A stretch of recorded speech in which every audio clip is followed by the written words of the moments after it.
listening to Stories Behind the Songs with Chris Blair. For more information, check out chrisblair.com.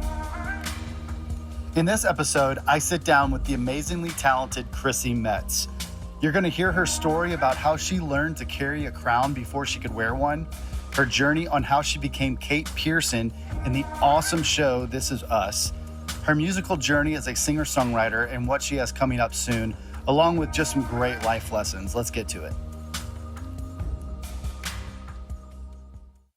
Hey everybody, this is Chris Blair with Chris Blair's Stories Behind the Songs, and I am so excited for my guest this week, Chrissy Metz. Chrissy, it's so good to have you here. It's so nice to be here. Oh my gosh. It's exciting to be on the stage that I've performed on, but also like where a lot of amazing songwriters and singers have performed on, and to chat with you. Yeah. It's exciting. Thanks for asking me. Thank you so much. Like when we talked, gosh, it was a while back after one of your shows, and you just so graciously, when I said, hey, I'm doing this, you were like, yes, for absolutely, sure. win. No question. Yeah. It's so good to have you here. So let's go back and start, kind of from the beginning. And like, How much time do we got? Oh man, this is a podcast. Yeah, We've got all the time. I'll give you the clip notes. Yes. But yeah, you've had an amazing career, with music, and then obviously with everything that you've done as an actress, which my mom is like, This Is Us is probably one of her favorite shows. It was so well done. I told you that when I first met you. That was just like, so I want to talk a little bit about that too. Sure. It's like, but just like coming, like you from Florida, and then just walk me down the path. Okay, I'm gonna give you clip notes because it's a 16-year story. The overnight success is a real thing. Mm-hmm. Guys, no, it's not. Yeah. 12 years in the making for sure. So my younger sister and her best friend were like, we heard about this open call on the radio. They're having this open call at the Holiday Inn, and this is Gainesville, Florida. It's a small, sweet little college town, but it's a small town. And I'm teaching preschool at the time. I just upgraded from McDonald's, my first ever job, to now teaching preschool. And I thought I was going to go to school for art and then actual painting and watercolor art, not just a broad term. And then I ended up teaching preschool, and I was like, maybe I'll be a preschool teacher. And I love kids, and I think it's really important to foster children because obviously they become adults, and that's very important. So my sister and her friend heard about the open call, and they were like, oh, will you take us? And I'm like, take you what? This is not true. This is a crock. This is something you hear on the radio. Okay, I guess I'll take you. And I sang in choir all through school, middle school. My mom couldn't afford a band instrument. And so I ended up joining the choir because all the cool kids were in band. But my mom was like, I can't afford anything. And the only instrument that was available was the baritone. And y'all, no, a big girl does not need to be carrying around a mini tuba. I wanted the piccolo. I wanted the clarinet. Anyway, I joined choir and then, of course, sang through high school, but was still very much afraid of my own shadow for many, many moons. And so when my sister said, oh, can you take us? I was like, sure. Because she wanted to do print modeling, and I had no interest. I didn't even know which way it was up. And I always wanted to entertain people. And I was the entertaining diplomat of my family and the mediator when people would fight. And I was a class clown in high school, but never did I have a dream or an idea that I would actually come from Gainesville, Florida to Los Angeles. Never. So anyhow, I take my sister and her friend Jenny to this open call, and there was a woman sitting across from me, and she had this really interesting hat on, and I was like, okay. You notice people sometimes, and she's like, oh, I taught at your high school. I taught in your drama department. I was like, no, you didn't. I don't even know who you are. And I wasn't in the drama department. I was in choir and chamber choir in my senior year, but I don't know you. And she's like, well, I think you should audition. And I'm like, I think you're crazy. I didn't say that, but I was like, oh, that's very kind of her, but what? And so, I'm filling out the paperwork for my sister because she's a minor and I'm her guardian. And the woman comes out who was holding the auditions, and she's like, what are you doing here? And I'm like, nothing at all. And she's like, well, who are you here with? I was like, oh, that's my sister. And she's like, oh, really? And my sister and I have different dads. So she's tall and thin and model-esque. I'm not the model. And so she was like, do you sing or act or anything? And I was like, mm-mm. in my heart, I was like, yes, I do. Take me away. Like, I want to go. But I was just so afraid of my own shadow. And my sister's like, you sing for her. And I'm like mortified. First of all, when you ask any singer to sing on the spot, some people are, they want to do it. They're like, give me whatever. And I'm like, I was 20 years old. I was so a child. And I ended up singing Reflection from Mulan. I don't know why. Wow. Right. Let's start with the simple song. Yeah. Oh, jeepers. And she was like, She's like, well, I'm going to give you guys my card, and then we're going to go through callbacks. And if you get a call from me, like, you're part of the callback. And I'm like, yeah, okay, whatever. Like, this is, again, a crock. Like, this is not true. So the next day we get a call from her, and she's like, so I think I want to work with your sister if she's into like print modeling.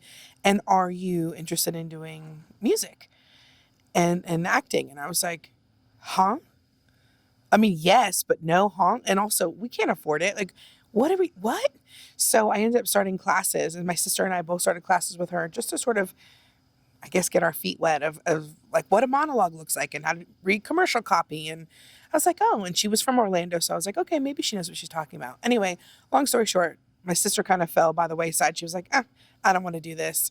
And we would go down to Orlando every other weekend for like a whole weekend of just training. And then she's like, I'm doing a showcase in Los Angeles next, like, I think it was eight or 9 months later. And I have a bunch of these LA agents and managers who want to come and scout. And we're like, yeah, okay, whatever. And then we're like, oh, maybe she does have connections. So we prepared for almost a year to go out and do the showcase. And lo and behold, someone wanted to represent me, which was crazy because plus size actors were really sort of still the butt of the joke, and it wasn't like people were ready to sign like a chubby girl from the South with curly, crunchy hair. Like, I wore so much gel in my hair, y'all. It was kind of funny.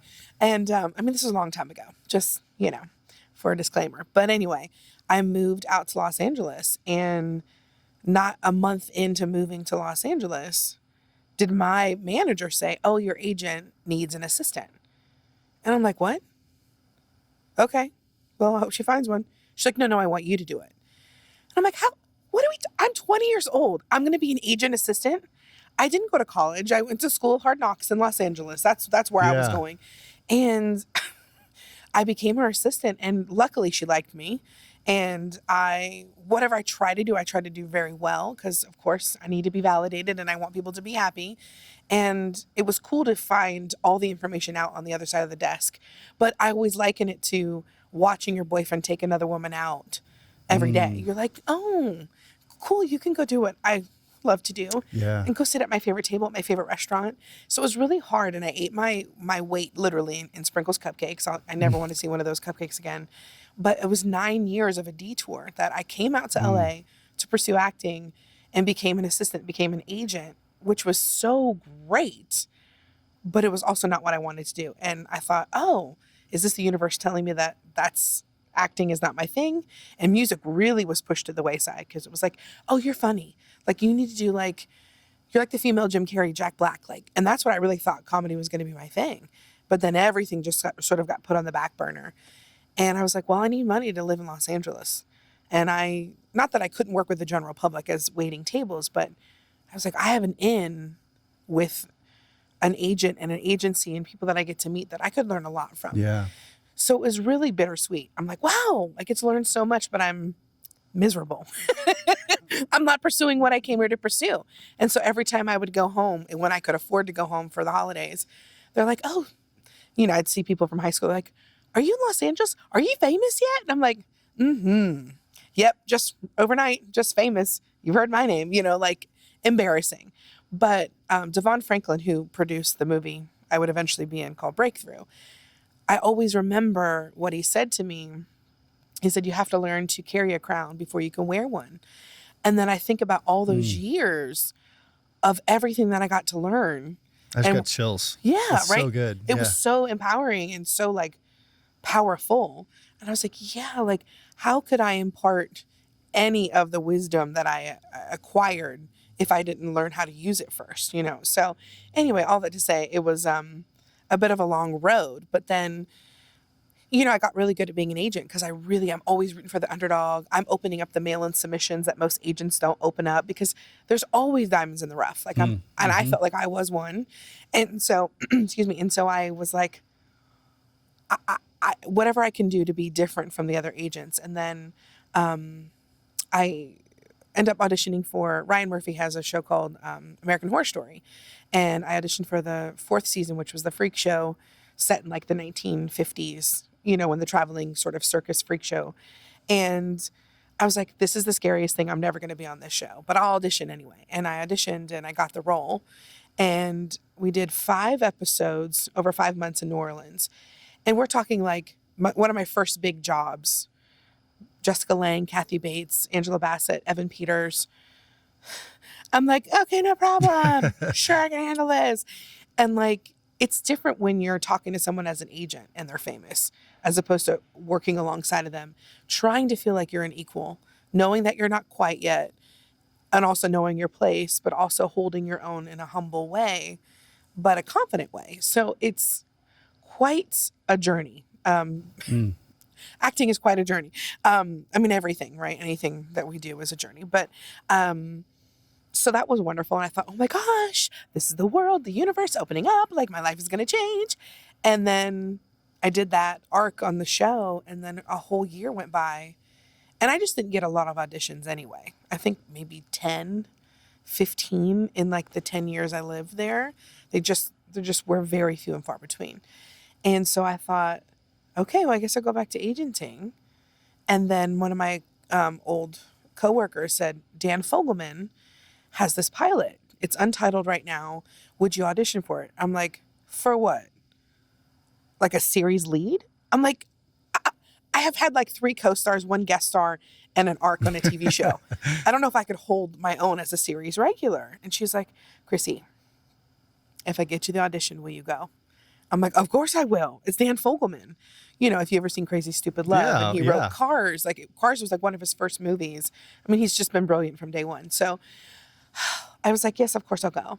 And I remember the day, preparing for the audition. I remember driving to the Sony lot, which you go on the 405 to get to the Sony lot if you live in the Valley. And it did feel like the birds were birdier, the sky was bluer. I felt like I was sort of in a Disney musical. Like the guards at the gate were like, "Good morning." I'm like, "Good morning." I'm like, "Wow, what is this? Okay, maybe this is like a sign. Like maybe this is it." And I get to the audition and it was terrible. I was like, womp, womp, womp. Like, this was not a good audition. And it was the scene, if anybody's seen the series, where Kate falls off the scale and her brother are now eating ice cream in the bathroom together, sort of, soothing their woes of really not knowing what in the world's going on in their lives. And so I was like, that was a real terrible audition. And luckily I got a call back. And usually at the callback, there's a list of people that they're interested in. And there wasn't anybody else on the list. And I was like, okay, this is interesting. And both the producers and Dan were there, who's the writer and creator. And then another producer. And I was like, okay, this is a good sign. And then I go in, I don't think I do a good job. I never think I do a good job. Let's just say that. But I was like, okay. And then like, oh, we want to test you. And so I don't know if anybody's familiar with the testing process. I've never been through it as an actor. Of course, we had clients who were tested, but they'll pair people up. So say you were going to be my brother. They'd be like 10 guys who would be my brother, 10 girls who would be playing Kate. So Justin Hartley was there, obviously, who then eventually got the role of Kevin. And then a bunch of actors I've seen on tons of TV shows. And I'm like, do I look like him? Could I be his sister? Maybe I should go talk to him. Maybe we'll have chemistry. Like, so it's such a weird foreign thing that they're just going to pair people up to literally see if they have chemistry. And I remember talking to Justin, and he was talking about a girl he was dating at the time, and I was giving him advice, and it felt very like normal. Like we were sort of siblings already, which was interesting. And I'm like, but I didn't think necessarily I looked like him. But then I was like, well, it depends on who they hire as the mom and dad. You could buy it. So anyway, all that to say, we went through the whole process of pairing different people up, and a couple of the girls were like, why haven't you auditioned yet? I think they're saving you till last. I think you're the girl. And I'm like, yeah, okay, I don't know. And we're talking about a 5-6 hour process. You're not just sitting there for 5 minutes. Like they're literally like, okay, go dance with this person, dance with this person and see what kind of chemistry you have together. And it's a very foreign process. And one, obviously, I've never experienced. Yeah. So I'm like, all right, you know what? I'm just here for the ride. I'm just here for the ride. And I'm just grateful that I got this far. You know, I think truly in life, the more you're grateful for something, the more you receive. So if you're not grateful for what you have now, 100%. you're not going to get any more of it. And so I just truly was just happy that I got that far. And so 6 hours goes by, we leave, and then my agent, I was still working with him because I worked at the agency my agent represented me at. It was very weird. And, you know, I was telling my clients, listen, I have a role that I'm potentially up for, but no matter what, you're going to be in good hands, because I wanted to make sure they were taken care of. But at the same time, I was still working at the agency my agent was representing me at. And so every day goes by and I'm like, hey, anybody call? Do you hear anything? Yes or no? Like, just rip off the Band-Aid. Like, am I going any farther? Do they hate me? Yeah. Am I never going to act again? Yeah. Can you just tell me something? And so he's like, Chrissy, I've called. I put a call in. I'll let you know. You know that I want to know as badly as you want to know. I'm like, okay, all right, fine. It was torture. And so probably 4 or 5 days goes by. And they're like, listen, NBC calls and they say, listen, we really like Chrissy.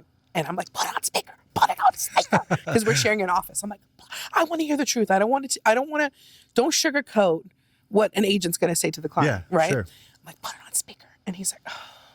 Puts it on speaker. And he's like, we really love Chrissy. There is another girl that we like. And of course your heart sinks.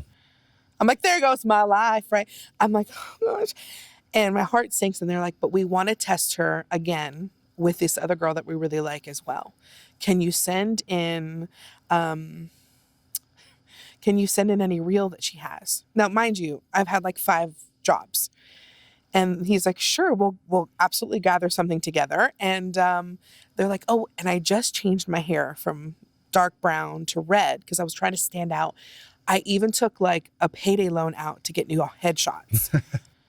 And now those headshots are null and void that I've spent thousands of dollars on, still paying back because they want me to change my hair color. And I'm like, I don't care.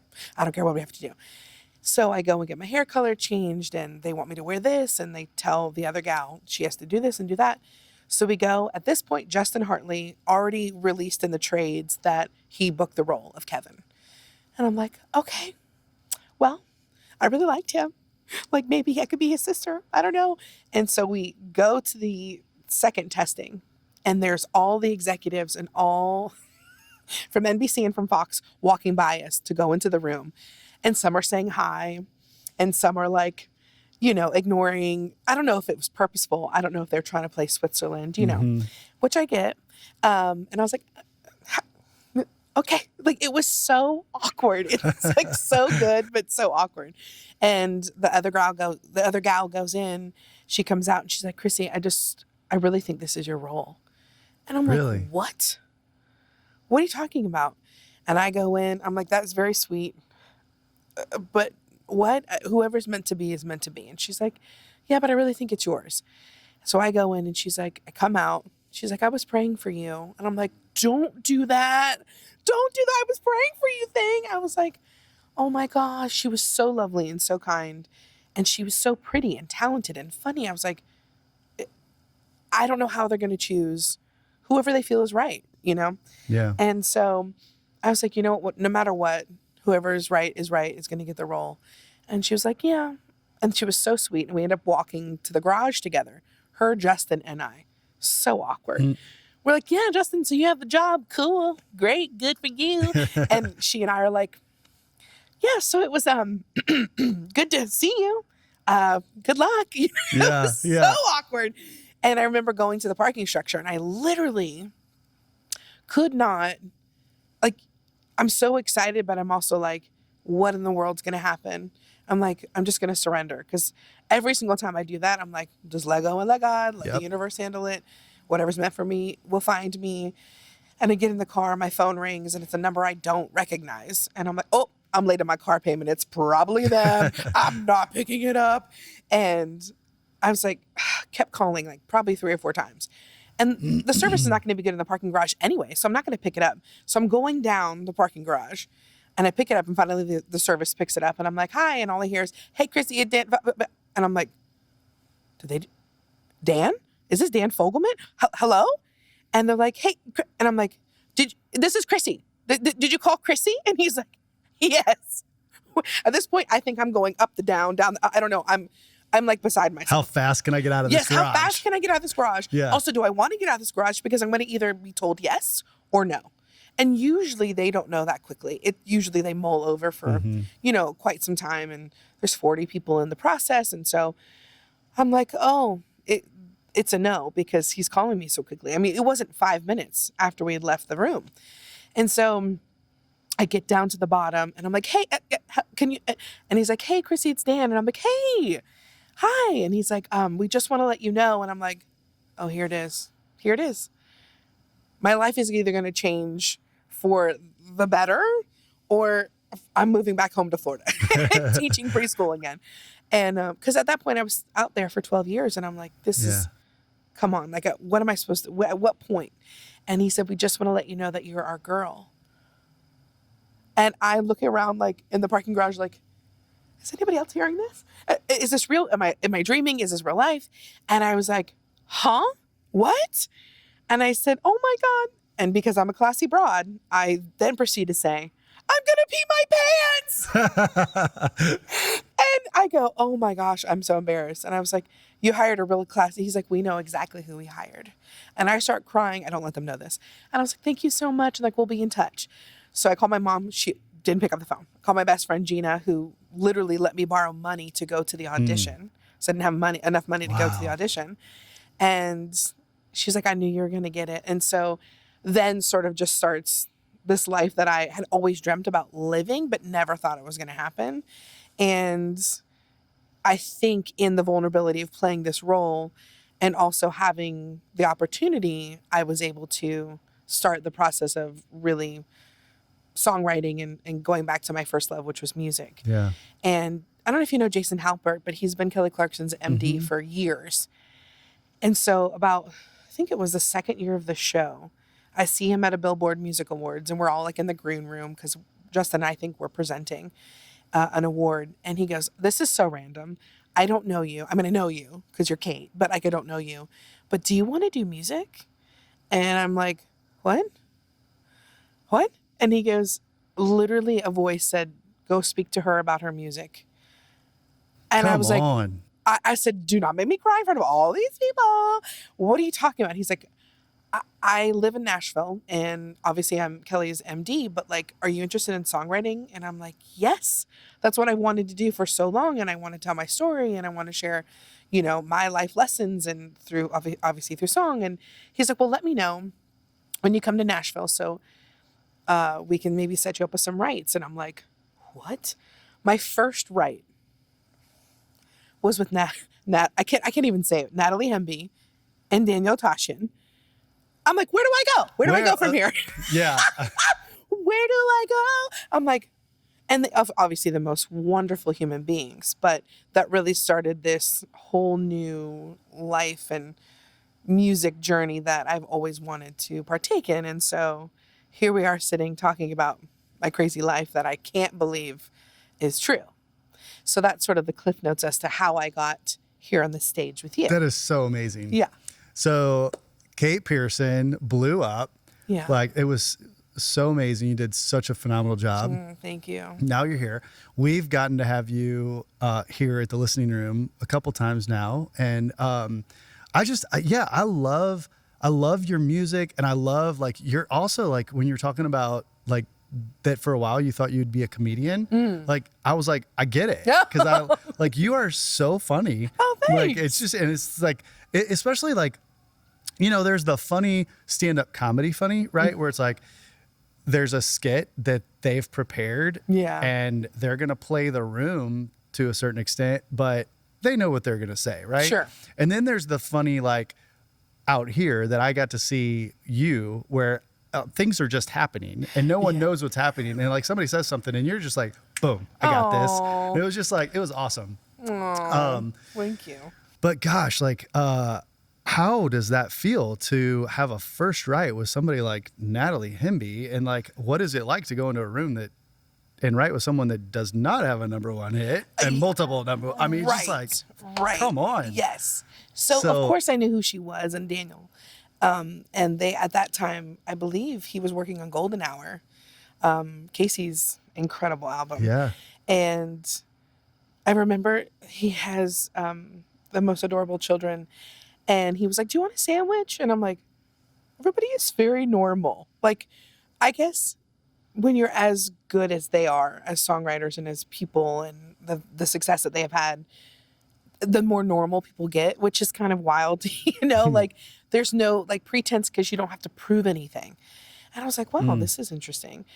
I didn't have any, and I try to not go into any situation with expectation, because what for? What's the purpose of that? And so I just was like, I'm going to get to learn from incredible songwriters, and then maybe we could have a beautiful song that we've written together. And at that point, I wasn't even signed to Universal.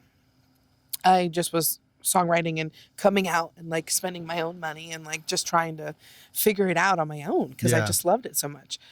And we had a great write and we had a cool song, but I was like, oh, I guess I could independently like release it and get it produced or whatnot. But I just wanted to be in the process of songwriting because I honestly feel like songwriting is one of the most magical things in the whole world. 4 strangers, 3 strangers, whoever, maybe they're friends, go into a room and they write a song that never existed before. Hopefully. You're not snagging on somebody else's idea. And that it exists in the world and could change people's lives and does and will. To this day, I mean, 7 years later that I've been coming out here and now live here part-time, I'm like, I still find it magical. I'm like, this piece of art didn't exist 4 hours ago. Yeah. What? It's mind-blowing. And I think also with TV and film, there's such a process. Like, you write a first draft. Well, you might make a beat sheet, then an outline, then you write the pilot script, and then hopefully it gets picked up. And I mean, it took, over a year and a half for our show to get picked up. But Dan had been kicking around the idea of This Is Us for almost 10 years. And he initially wanted it to be a film. All that to say, when you write a song, you could literally have it out in the world and as quickly as you can sort of produce hours. it. Yes. Yeah. Or maybe even quicker than that, depending on what how quickly you could upload it. But it's just so fascinating that the turnaround time is so quick, and I find that to be so exciting too. And you're really sort of like the last judge. You're like, no, this song's ready. This ready to be out in the world. So it's, that to me is super exciting and interesting. But I ended up writing also with Topher Brown and Lindsay Lee Taylor when I was on that first trip with Natalie and Daniel, and got to write a beautiful song about my mom. And then I just started developing relationships, and then I came out more frequently as much as I could, and wrote a lot with Nicolette Hayford and Farron Rachels and Lainey Wilson and all these women who are like, Nicolette and I are from around the same parts of Florida. She's from Stark area and I'm from Gainesville, which is not far, maybe 20 minutes. And, Farron and Lainey are both from small towns. And so it's really cool to like see how much success they've had and sticking to their guns and who they are and writing the music they want to write. All learning from each other and supporting each other. And it's really so cool to see the evolution of their music and them as artists and stuff. So, yeah. And then when I did the movie Breakthrough that Devon Franklin produced, true story, Diane Warren, we also, finally got her Oscar after 12 nominations of Best Song. I'm like, shouldn't you get like a Lifetime Achievement? Like 12 songs Oscar nominated? Like, come on. And songs that we all have, obviously, I know I've cried to and been healed from. But I see her at a party. It's like an all women's party. And she literally says, and she minces no words. She literally said, and excuse my French, but she says, "Aren't you that bitch from Breakthrough?" And I was like, well, I don't think I'm a bitch, Diane, but I am the girl who plays in the movie Breakthrough. She's like, yeah, Devon reached out to me about writing a song for the movie. And I'm like, oh, cool. Like, that's awesome. I mean, it would be great to have a Diane Warren song on a movie that I'm starring in. Like, are you kidding? But I don't think anything of it. And then I didn't know that Devon pitched me to sing the song that she was going to write. I had no idea. And I had no idea that he believed in me that much to like pitch me for it. Yeah. Because at that point, I mean, I'm still, when it comes to music, like, I think it's the most vulnerable you can be. Yeah. When you're playing a character, you're reading somebody else's words and dialogue. It's different than like literally sharing your own heart and soul on a stage, maybe with just a guitar player or maybe just, you know, a band. Anyway, all that to say, she said, well, can Chrissy sing? And Devon's like, yeah, she can. And he's like, I really want her to sing this song. And she's like, I don't know, maybe like Christina Aguilera, maybe Kelly Clarkson, maybe Carrie Underwood. And I'm like, maybe you're right. Like, 'cause, I mean, these are incredible women who I obviously revere. But Devon really took a chance on me singing the song. And so he said, Chrissy, can you go to Diane's studio right now? I'm like, what? Right now? What are you talking about? What do you mean right now? And do what, Devon? And he's like, well, I think she just wants to play the song for you and maybe you'll put like a scratch down. I'm like, Devon, I don't even have the song. How am I going to put it? Okay, send me the scratch. Sure, yeah, send me the scratch. And it's just literally Diane like plunking away on the piano and her singing the song. So I'm literally... She's just like listening on repeat on the way over on there? the way over there. Oh my gosh. I said, what in the world? And like, I can't not show up for myself because that's what I did a lot of my life, was like so afraid to just show up. And so being Kate for those years and the vulnerability that I was able to really sort of embrace, I was like, even when I thought, oh, I can't hold my own against all these other actors. How did I get this job? There's so many other people that were so much more qualified. And I'm like, Chrissy, all you have to do is suit up and show up. Just suit up and show up for yourself. And that's a hard thing for me to learn, especially when it's not cultivated. Like, I'm afraid to try anything because if I'm not great at it, then what does that mean? I'm not a great person. Like, you know, you go through all these wild things in your mind, and a lot of that wasn't cultivated in my upbringing. So I'm like, okay, I'm just going to suit up and show up. I'm just going to learn the song. Just like I memorize the words and the scripts every day, I'm just going to show up. And sure enough, she goes, okay, so listen, I'm not going to be here. I'm not going to be here when you sing the song because I don't know if you can sing. And every actor thinks that they can sing. And every singer thinks that they can act. And so I'll be back. And I'm like, oh my God. Okay, cool. And so Kyle, who was her engineer, who's amazing, is like, listen, let's just see what comes out. And I'm like, great. We'll just see what comes out. And he really made it less stressful than it needed to be, thank goodness. And so he mixes whatever we have down just to show Diane, and Diane walks in and she's like, all right, let's see what happened. And I'm like, oh my gosh. And she goes, like you can sing, like you have a beautiful tone, like you're telling a story, like I believe you. And I'm like, thank you, Jesus. Like, because I didn't know what was going to happen. And it was sort of like auditioning again. Yeah. You know, and so lo and behold, the song got nominated for an Oscar, and I got to sing it at the Oscars, which was very scary. Although I think everybody else in my team were more afraid than I was. Like, I remember my assistant was like, do you have like a monitor up? Like, can you see the words? And I'm like, no, this is live television. No, like, he's like, yeah, but the hosts know, you know, like maybe they should put, I was like, you're second guessing me, and now you're making me second guess myself. And everybody else was making me more stressed out than I needed to be. And I was like, can I just sing the song? Just let me sing the song. And that's all I have to do. And like, it was such a big lesson in like feeling whatever we bring to the stage, to the table, to a meeting, to the room is good enough. And my thing was I always compared and despaired. I'm not skinny enough. I'm not tall enough. I'm not talented enough. I don't have enough credits. I don't sing like Carrie Underwood, whatever it is, fill in the blank. I'm like, no. Like, whatever I'm bringing is good enough. And that was a lesson I'm still working on. But like, yeah, it's good enough. Like, I can do this. And so it was such a monumental moment in my life, obviously. And then Universal approached me about signing a deal.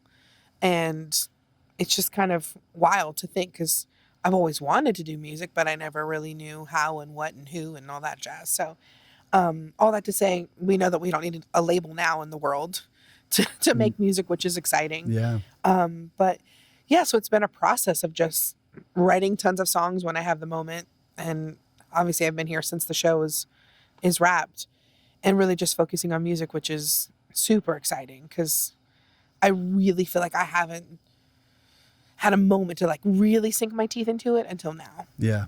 You know, like I came here for a month or two during hiatus periods, but you know, being here, gosh, 6 months now, like on a full span is like, oh, this is exciting. And I love it here, and it's not far from home, which is exciting too. So yeah.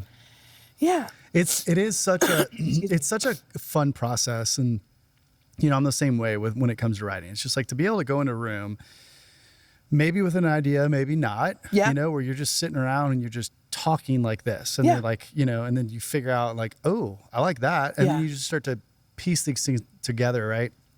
But I've said it many times that like out of like all of the careers that are out there, like you don't really meet a lot of unhappy songwriters. Yeah. You know, because it's like we get therapy. Yeah. All the time. Yeah. Right. And it's like, so, you know, whether it's that vulnerability or things that are making you anxious, or what heartbreak you had, or the good that's happening in the world or your life or whatever it is, you get to piece it together and craft something that is yours and give it out to the world if you think it's good enough, right? So when you think of like all of that and, you know, the time that you've had in those writers' rooms, like what would you say your favorite song is that you've written, and kind of like the process of how you came up with it? Excuse me. That is really hard. It's like choosing a child. Yeah. Like, what's my favorite child? What I think is so special is each of those songs have like a moment in time. And whether you've written it 4 years ago and you're like, oh my gosh, I can't believe I wrote that. Or, wow, that still holds up. Or that was really special. Why haven't I put that one out?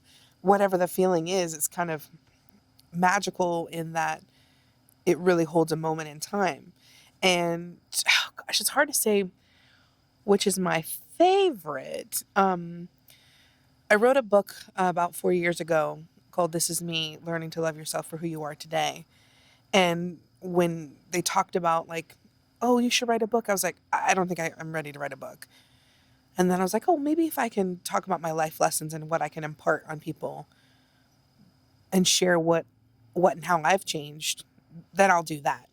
And then what I realized is sort of this second wave after that book was written of songs I've written, there were so many lessons that like I have not finished getting through, or I'm just peeling back just the first couple layers of it. And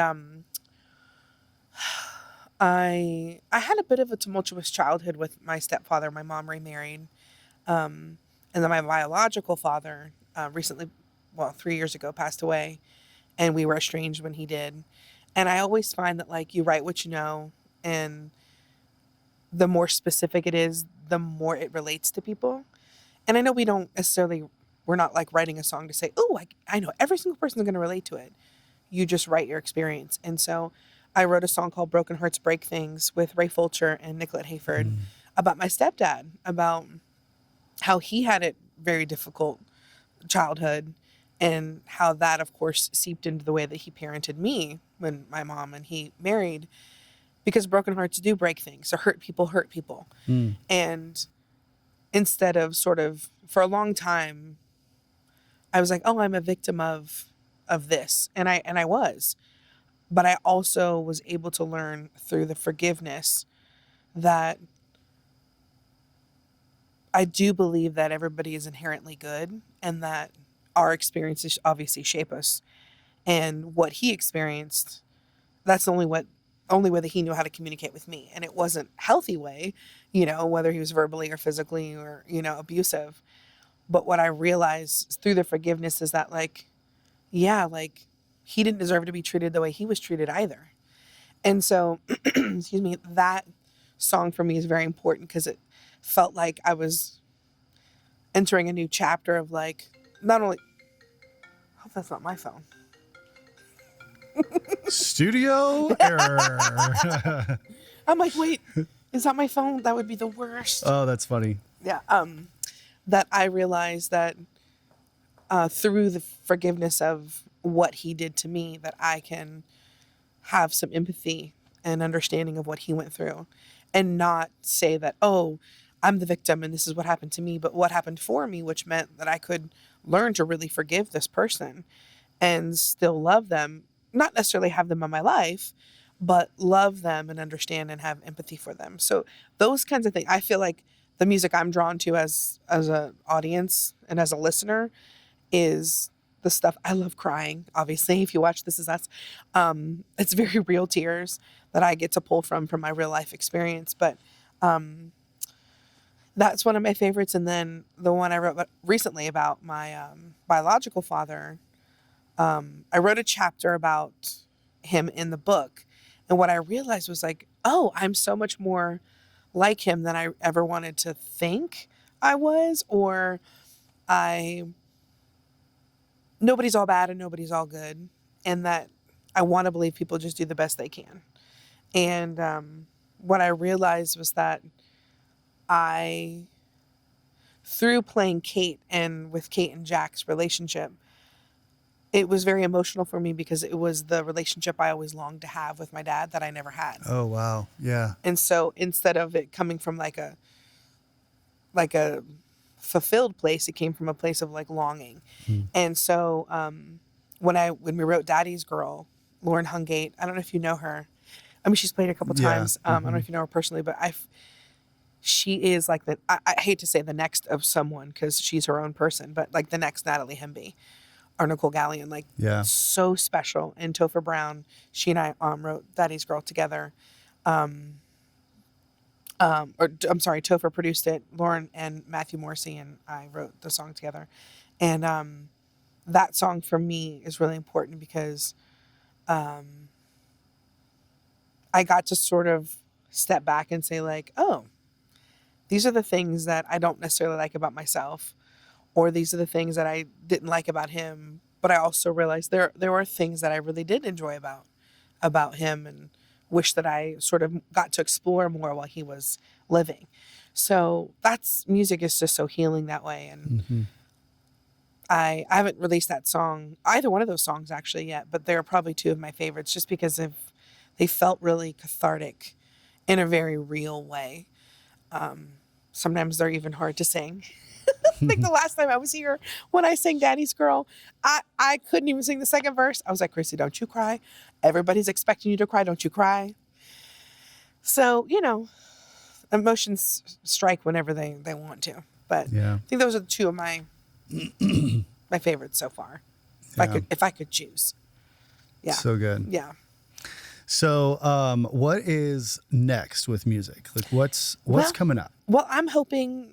I mean, have written so many songs, so many that are ready to just be received by the world. So I'm hoping that I'm going to get to do that very soon because it feels, every single time there's a new Music Friday and I see all my friends releasing amazing songs or people that aren't even my friends releasing songs. I'm like, oh, I just want to release the songs to the world and see how people receive them. And I was able to go on a tour that I paid for myself over the summer, 7 city winery locations, because I was like, I have to see how people receive this music, and I have to see what I feel like when I sing it and when I perform it. And is it what I want? Is it the story that I want to tell? And when it was, the more vulnerable I got, the more well it was received. And I think that's because we all want to feel something, even if we don't want to. I mean, that's the reason why we fill the voids in our lives, right? Like Instagram, social media, shopping, whatever, food, whatever it is, because we don't want to feel it. And that's what's so cool about music, especially when it's communal, is we're like, oh, we're all going through the same thing in a very different way, but here's a safe space to listen to it. So when I got to do that tour, I was like, oh, this is what I want to do. I want to share this music. So I'm certainly hoping very soon that I can share this music and put it out into the world. I also am am writing a one-woman show. Really? Yeah, so I'm very excited about that, and yeah, stay tuned. Okay. Yeah. Yeah. So yeah. I'm intrigued. Yeah. Yeah. Yeah. Okay. Awesome. Yeah. Well, to wrap it up, I always like to ask if you were talking to that girl in Gainesville at McDonald's, which, by the way, that was my first job too, was McDonald's. Isn't that crazy? Yeah. My dad was a manager at McDonald's when I was growing up. And that was my I think like he had to sign paperwork that I could start working at like 14 or something like that. Right. Mine was 15 because I wanted a pair of Nikes. Yeah. So yeah, I mean, it was like, that was my first job back before they like microwaved everything. And right. Yeah. I mean, we actually cooked. I was going to say, we really worked, y'all. Yeah. We really had to work. Yeah. And I mean, I busted my tail. And I remember a manager, I forget it, I think his name is Daniel. He made me just want to work so hard for him because he was so kind and he was such a team player. And I learned so much about not only work ethic, but working as a team. Like there was so many things that I look back on. I'm like, thanks, McDonald's. Yeah. Thanks, guys. You know, like it was hard. It was hard work, but I think it was necessary for my work ethic for sure. Yeah. Yeah. Oh my gosh. Wait. Yeah. What position did you first work in? I started like cooking. Oh, you did? Yeah. Okay, you were on the grill. Yeah. Okay. Yeah. So, like pulling the handle down and making the burgers. Yeah. And and then, I was I got to do the drive-through every now and then. I did the back drive-through. Okay. Because See, we were like really small town, only one window. Like we had to take the payment and that's a give you your lot. food. I know. What we town should have was got paid this? more. You should have. This was in Peevely, Missouri. So I went to high school in Herculaneum, which is about That's a real place? Yeah. Herculaneum? Herculaneum, yeah. That's hard to say, first of all. 100 people in my graduating class.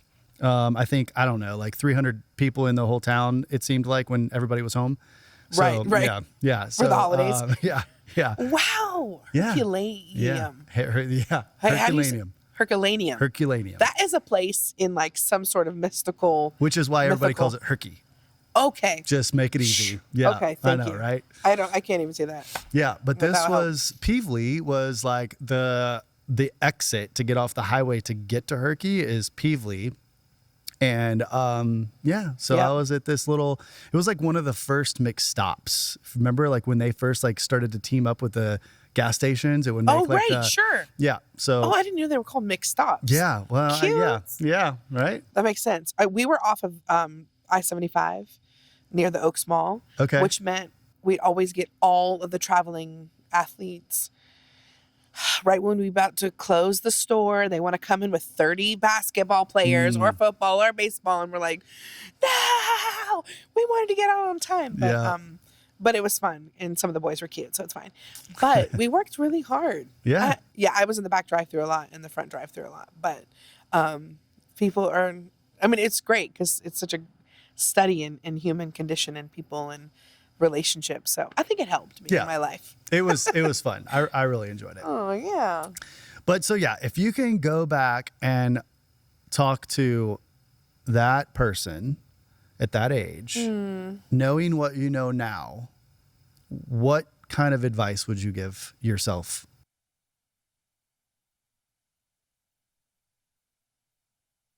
I think that I would say nothing is personal. Everything always felt very personal. It, like, someone cuts me off while I'm driving to work. They hate me and I'm not liked and I feel disrespected and not seen or heard. It has nothing to do with me. They might be running late because they stayed on the phone too long with some person that they, are trying to woo them. You know what I mean? Like, it's so much more complicated and layered, but it's not about me. And I think that if I could have sort of walked through life knowing that it wasn't personal and that I wasn't being slighted or disrespected or attacked, I would have responded differently. Like, I was a very angsty teenager. Granted, I was not in a great, the home life was very tumultuous with my stepfather. But he did instill a lot of great things. That's why I always say people aren't good or bad. But I think that I never felt deserving because I felt things were so personal. And it doesn't have anything to do with me, even though it feels very personal. You know, like my stepfather being very hard on me. That's because that's what was done to him, you know. And I think that I would have been more confident and I would have let it roll off my back that, like, if a guy doesn't call me back or if I don't get the first audition I go on, you know, it's not, because then you like walk through the world thinking like, oh, well, I'm not good enough. Yeah. Fill in the blank. You could be whatever. And for me, it was that I didn't feel good enough or smart enough or pretty enough or whatever.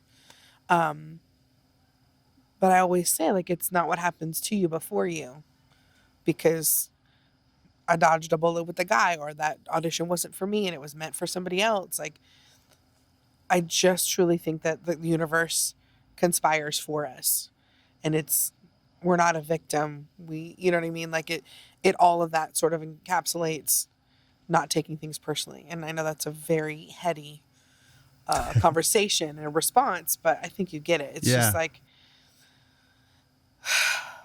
it's hard to not take things personally. Yeah. You know, it is. It really is, because we all do what we do is because we want to be liked and loved and validated. You know, we need that. We're communal creatures. We want that. We feel good. It's what we're meant to do. But not everybody. And my first agent and my boss always taught me, like, the third are going to love you, a third are going to care less, and a third are going to dislike you. You focus on the good. You focus on the third that are going to like you. That's so good. You know, because we can sort of tear ourselves apart thinking, oh, well, somebody doesn't like us, or somebody doesn't want to be our friend, or doesn't want to write with us, or doesn't want to have us at their show or whatever. Not necessarily. And if that's the case, okay, then it's not meant for you anyway. It's just not personal.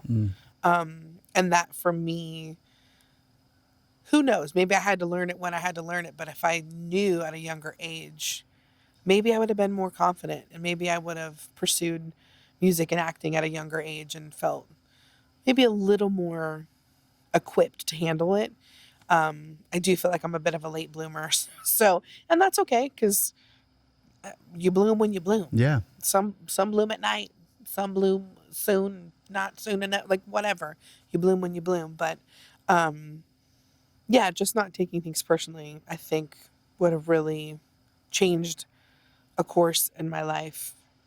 That's so good. I think,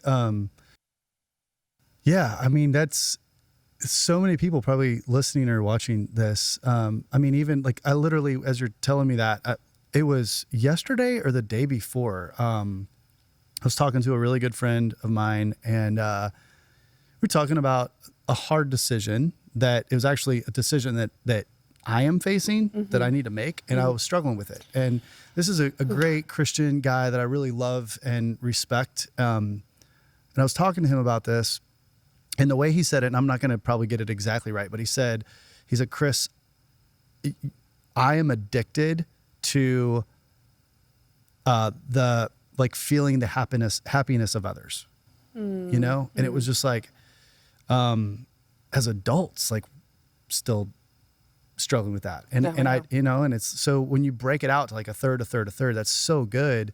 And yeah, that resonates deep with me. Cause I mean, still today, I like, you know, there could be somebody that I really don't like very much. They're just not a good person. Right. And I find out that I've said something or done something that might have hurt their feelings.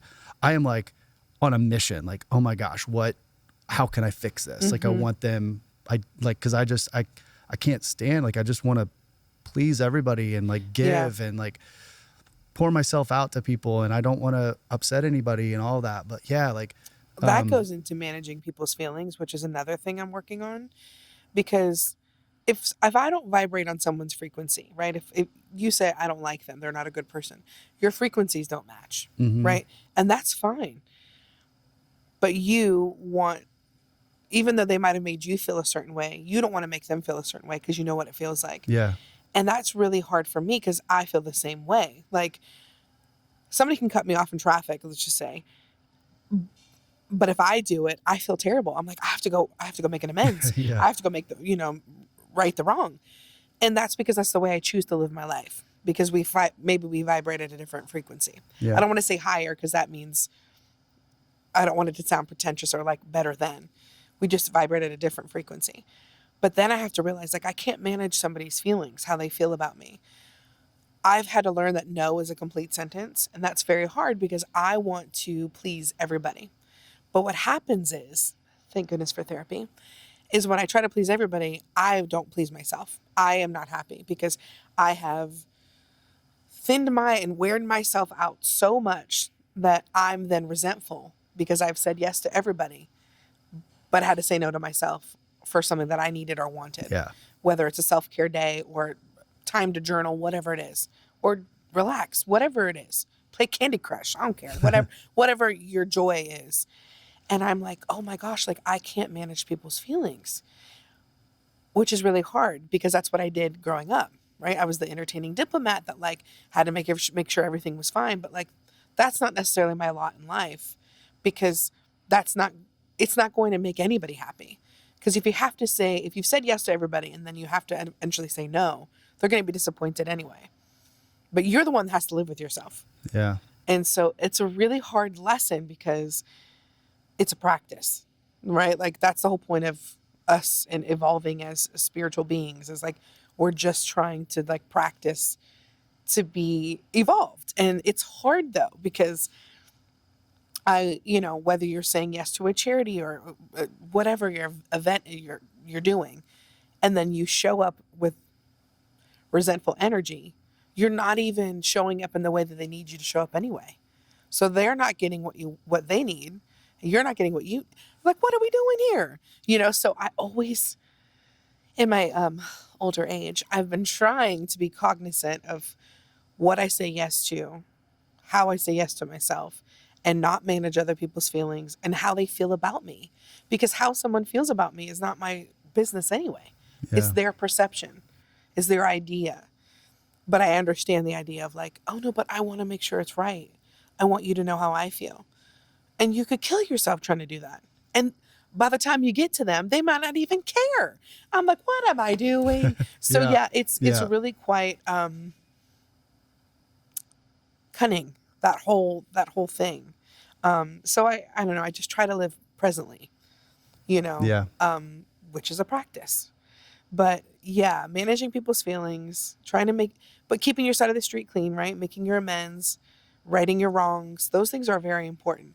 And I think if we all did that, we'd all be taken care of. Yeah. But we do have to come first. And that's something I never learned. And it was not cultivated growing up because our parents, I don't know how old you are, but I think we're probably similar in age. Yeah. Are, kids. I was born in 75. Oh, okay. Okay. I'm 80. So, our parents were like, you're seen and not heard. Your feelings, like you just plow through. Don't worry about your feelings. You'll figure it out. And then, of course, we become our parents' unresolved issues. And it's just, a layered, complicated thing. But that's why evolution is so important, I think, emotionally, spiritually, obviously, intellectually. But anyway, all that, I digress. Because that's a whole other podcast for another conversation. Yeah. But you know what I'm saying. But yeah, you focus on the third that care. Because those are the people that keep coming back and you're fulfilled by how they feel about you and vice versa. And it's a cyclical energy exchange because we can really go down the rabbit hole. Like we'll get all these comments, say on social media, all these beautiful, kind, sweet comments.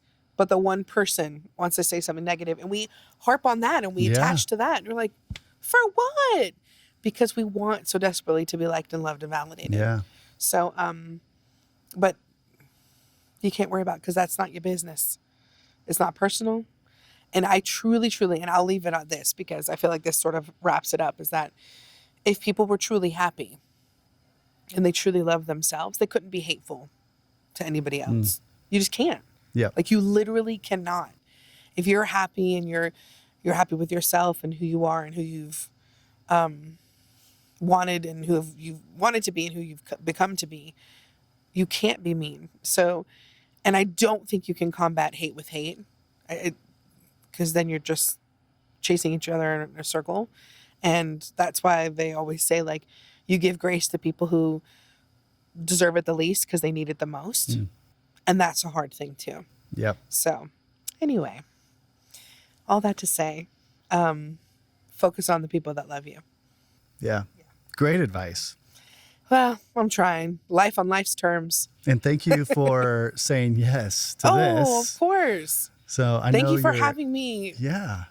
Like, it means a lot to have a stage to share literally your heart and soul on. And you've done it so lovingly and welcoming, and it means a lot to me. So just anything you need, and I'm here. So thank you. Thank you. I can't wait to watch just what happens in your music and thank you. What 2023 brings. I know, I'm excited about yes.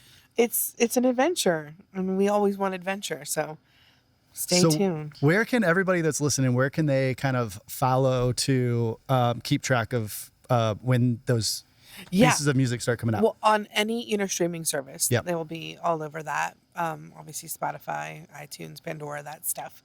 ChrissyMetzMusic.com is my website, and on the old Instagram it's just Chrissy Metz.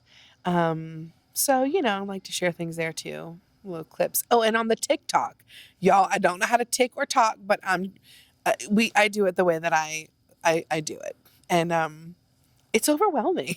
Yeah. Producing all the content. You're like, can you just show up to the show? But I get it. Like, you want to, 7 a.m, scroll through new music in the comfort of your pajamas. Yep. So, but all those things, all the social medias. Awesome. Yeah. Well, we will be watching, and Thank you. can't wait to have you back and keep the conversation going. Yeah, thank you. Thanks for having me. Yeah, absolutely. This is Chris Blair with Chris Blair's Stories Behind the Songs. You've been listening to Chrissy Metz, and we'll see you next time. Bye, Z's.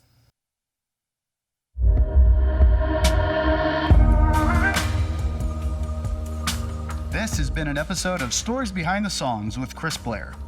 For more information after the show, head over to chrisblair.com. That's where you can find information on these episodes, trailer notes, video links, all kinds of great stuff. Also, make sure to leave us a great rating on iTunes, like and follow us on Spotify, YouTube, wherever you listen to podcasts. Leave us a comment, let us know what you think. I really hope that you think this show is awesome, and we really appreciate the love and support.